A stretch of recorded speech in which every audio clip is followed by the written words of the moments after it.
This time of the year can feel loud. Bright lights, busy stores, endless lists.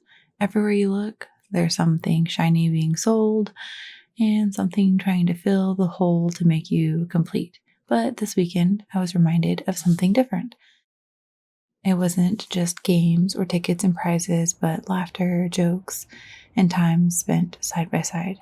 It's the moments that don't come wrapped in presents and with bows or in bags with tissue paper, and especially gifts that don't need batteries.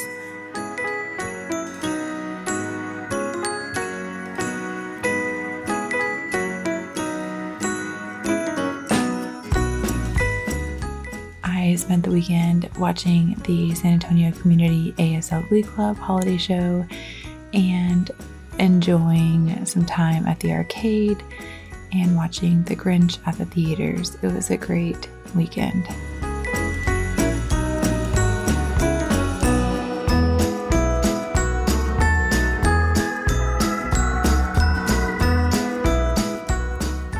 It's just a reminder that showing up with the ones you love is an important part of the holiday season. I also prepped my books for my holiday vending booth at Andy's on River Road for Friday the 19th.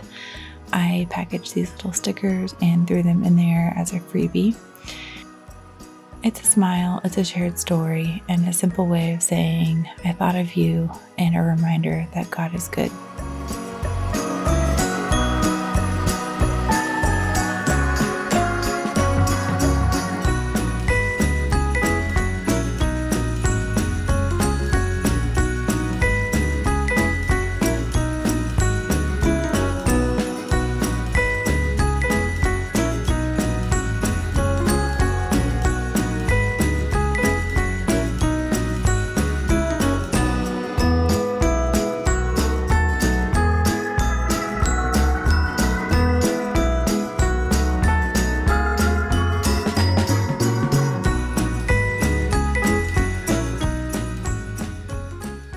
Additionally, last year I wrote a book called Presents Not Presents, and the heart of it reminds us that love isn't measured by how much we buy, it's measured by how fully we are there. So even though you may not have time or money to make some of the gifts or buy gifts, just spending time with the ones you love and showing them how much you care is just as important.